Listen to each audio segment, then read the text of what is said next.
मैं अरुण चौधरी यहाँ पर उपस्थित सभी लोगों को नमस्कार करता हूँ। बात है आज़ादी से पहले की। एक क्लास चल रही थी और उस क्लास में पढ़ा रहे टीचर ने अपने विद्यार्थियों से पूछा कि ऐसी कौन सी चीज़ है जिसे हम देख तो सकते हैं पर छू नहीं सकते। विद्यार्थियों के अलग अलग जवाब आए। किसी ने कहा कि हम सूरज को तो देख सकते हैं पर छू नहीं सकते। किसी ने कहा हम आसमान को तो देख सकते हैं पर छू नहीं सकते। तभी एक धीमी सी आवाज़ आई, घड़े में रखा पानी। सबकी नज़र उस छात्र पर गई। वो छात्र क्लास के बाहर खड़ा था। उस छात्र ने कहा कि सर मैं इस घड़े को तो देख सकता हूँ, मैं इस घड़े में रखे पानी को तो देख सकता हूँ, लेकिन मैं इस घड़े को छू नहीं सकता, मैं इस घड़े में रखे पानी को उससे पी नहीं सकता। पता है वो कौन थे? वो थे डॉक्टर भीमराव अम्बेडकर जी। पता है उन्होंने ऐसा क्यों कहा? क्योंकि वो एक दलित समाज से थे और उस समय समाज में जाति को लेकर इतना भेदभाव था कि उच्च जाति के लोग निम्न जाति को अछूत मानते थे और इसी का सामना डॉक्टर भीमराव अम्बेडकर जी को भी करना पड़ रहा था। जब वो स्कूल जाते थे तो पानी पिलाने वाले जब स्कूल आता था तब उन्हें बर्तन से ऊपर से पानी गिराता था, उन्हें चुल्लू में पानी पीना पड़ता था। लेकिन जिस दिन पानी पिलाने वाले स्कूल नहीं आता था उन्हें प्यासा ही रहना पड़ता था। इसी सब का सामना करके भेदभाव झेल कर उन्होंने सोच लिया था कि मैं ऐसी किताब बनाऊंगा कि हर व्यक्ति हर नागरिक को एक समान अधिकार मिले।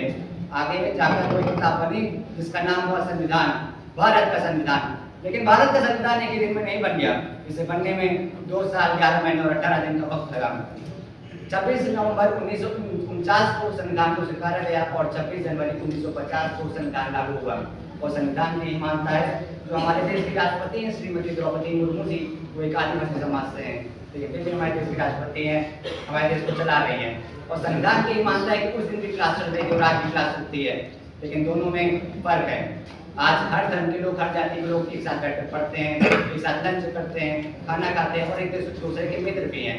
तो ये संविधान की मानता है। तो जो संविधान है वो हमारी सिर्फ एक किताब नहीं, वो हमारे देश की हड्डी है जो इस देश को बखूबी चला रही है। तो संविधान ने हमको दिया अभिव्यक्ति की आजादी, स्वतंत्रता का अधिकार और सम्मान से जीवन का हक। आप ये सोचिए कि उस समय जब समाज में इतना भेदभाव था, तब जाति को लेकर भेदभाव था, तब एक छात्र की सोच ने संविधान को जन्म दिया। तो आज तो हम लोग आजाद भारत में, आधुनिक भारत में, तो हम लोग क्यों कुछ नया नहीं सोच सकते? हम लोग भी बेहतर कर सकते हैं, कुछ अच्छा कर सकते हैं। इसी पर मैं अपने द्वारा लिखी हुई शायरी आपके सामने प्रस्तुत करना चाहूंगा कि जिंदगी मिली है तो इसे काटी मत इसे जीना सीखिए। जिंदगी मिली है तो इसे काटी मत इसे जीना सीखिए। इरादे तो बहुत है मगर आप लोग का हौसला बढ़ाना सीखिए और गुजर जाइए इस कदर के लोग आपको सलाम करें।